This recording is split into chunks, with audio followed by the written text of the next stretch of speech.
How's it going, everybody, and welcome to episode 214 of Master My Garden podcast. Now, this week's episode, I'm looking at the topic of summer flowering bulbs. And I suppose we've talked about bulbs a lot on the podcast, but typically when we talk about them, we are talking about the autumn plant and spring flowering bulbs.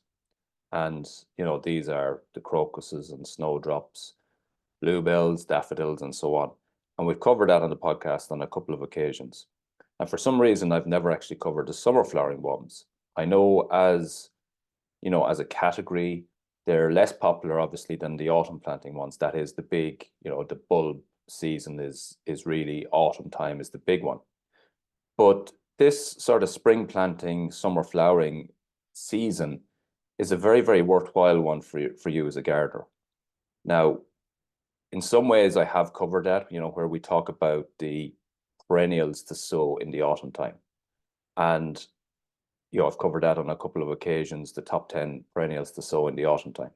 And that's a really useful one because you can sow your perennial seeds in the autumn time and they'll germinate and grow slightly over the winter, over the late autumn and winter.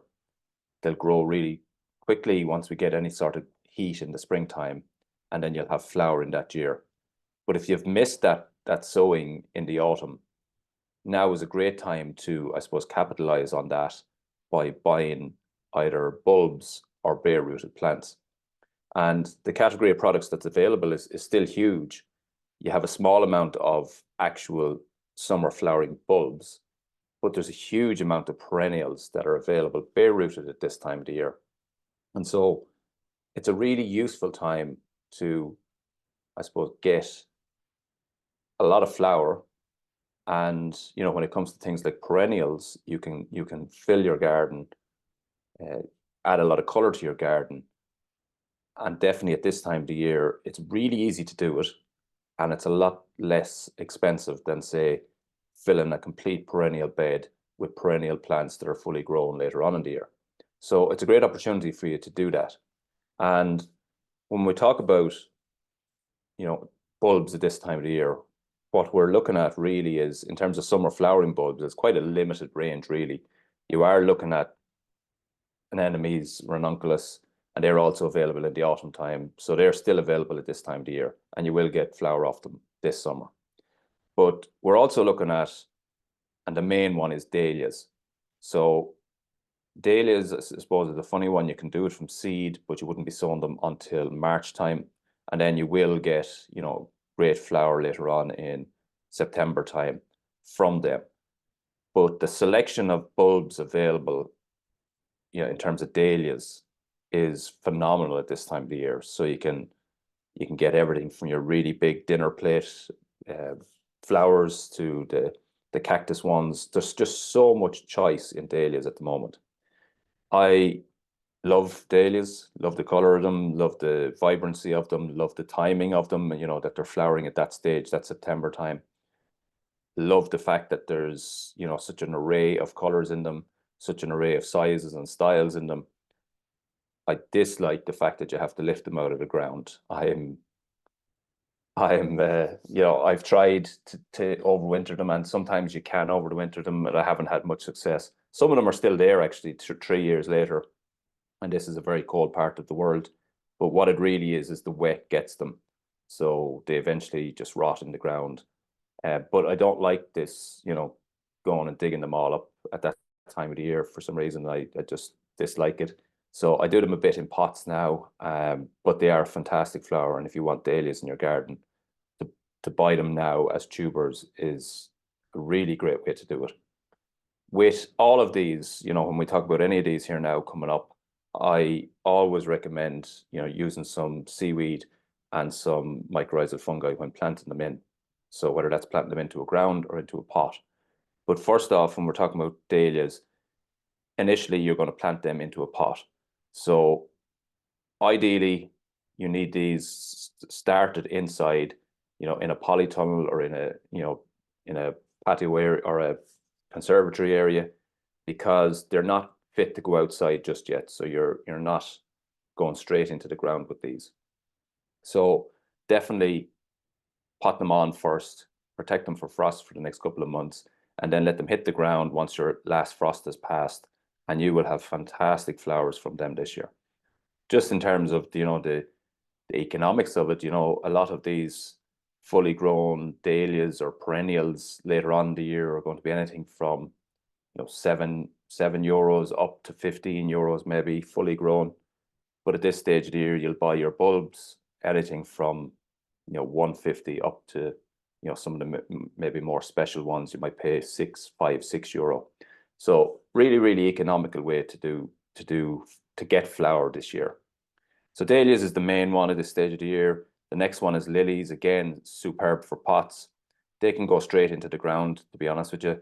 So plant them straight into the ground or into pots, and they'll do really well. Lilies is a great flower for me. Whatever it is about the flower, it's an allergy thing. It gives me a headache, so I don't like them in the house. But outside, they're beautiful, really strong performers. Almost impossible to get them wrong. No real work with them after you've got them planted, and yeah, just a really great flower. And you get lots of different varieties, colors at this time of the year as well. Next one is begonias. Again, a superb. So these are more of a corm. They're a flat, sort of hairy looking, almost like kiwi skin on them. And you get them at this time of the year, really vibrant colors. They're typically, you can get the upright versions or the hanging versions, suitable for hanging baskets, suitable for large pots, let them tumble over the top. But they're really prolific flowers. And a variety that I had over the last couple of years was called Switzerland, and it was such a long flower. It flowered for months and months and months.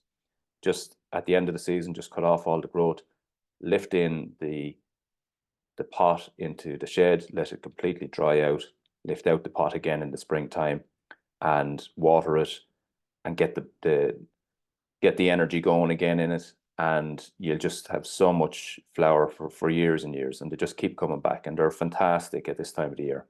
Beautiful colors again, vibrant reds, vibrant yellows. You get some pinks as well, which I don't overly like, but they're a really great flower. Gladiolus is another one.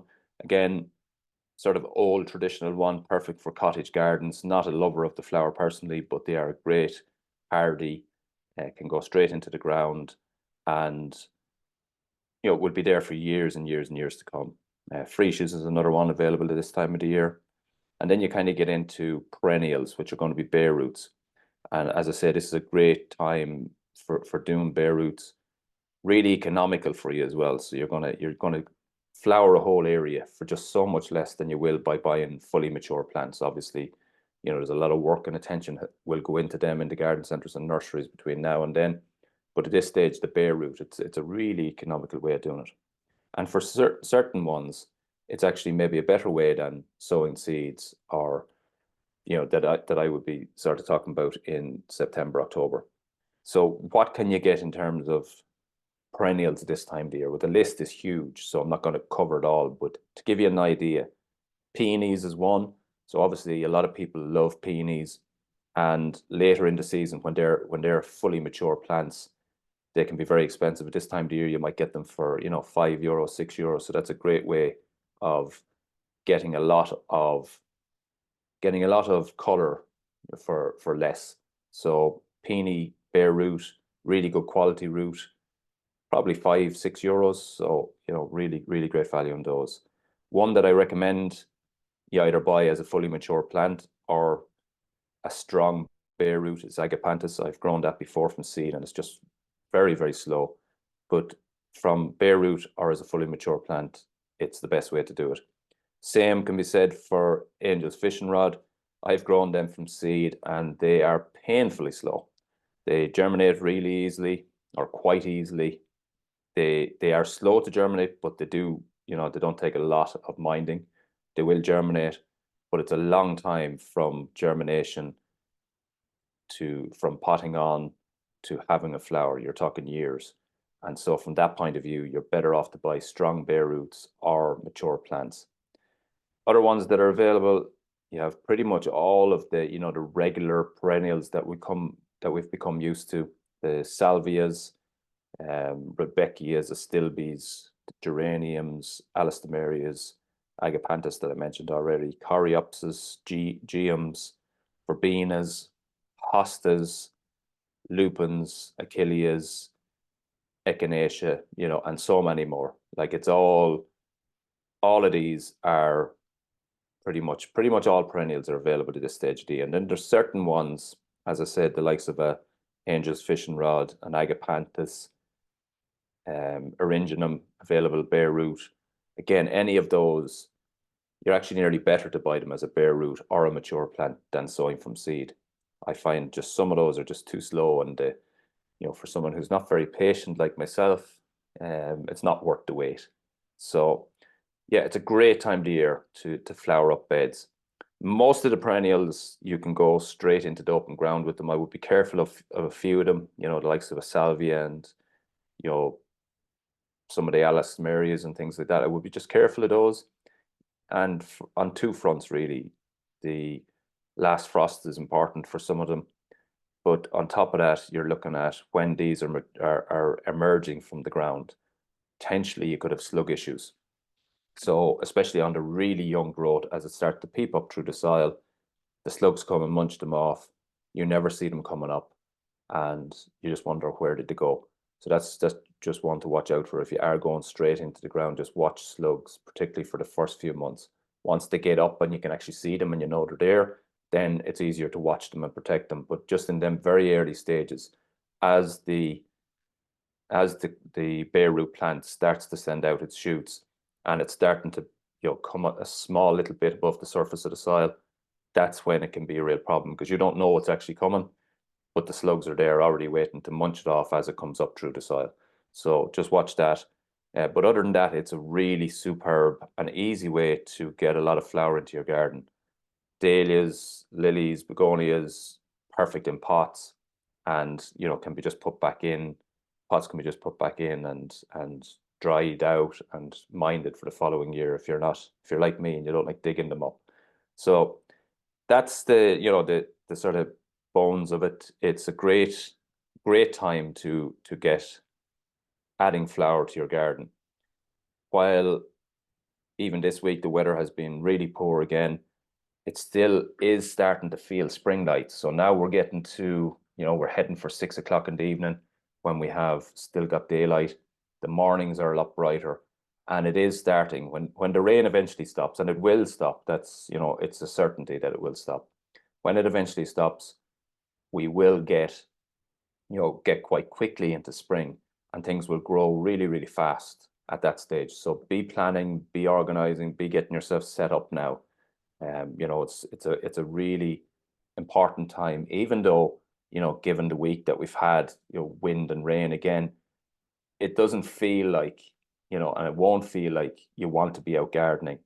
But even little small things like, you know, in your greenhouse, potting on some dahlias, begonias and things like that, or getting some of your bare roots organized, even if you're not putting them into the ground, getting them organized, getting them, knowing where you're going to put them, and having that sort of pipeline for when the weather does, you know, get good in the next week or two.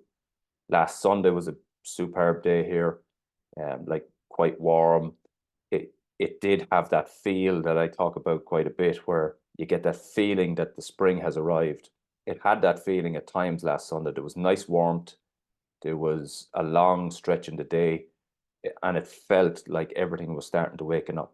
That will gather pace over the next week or two, again, as the days extend and as the temperatures come up, and as it stops raining, and it will. And at that stage, then it'll be all systems go for a few months. I saw somebody had something up the other day about the stretch in the evenings, and that there won't be any housework done now until October. And I laughed at that, and that is what's going to happen quite quickly.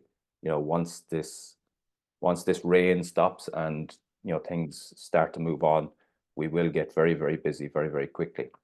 For any of you who are looking to get onto the Grow Your Own Food Launchpad, that's ending at the, you know, closing at the end of February, and then we'll be kicking off in early March. There's a few people in there already, and they're going to get, you know, really concentrated advice specific to their garden to help them grow perfect food this summer.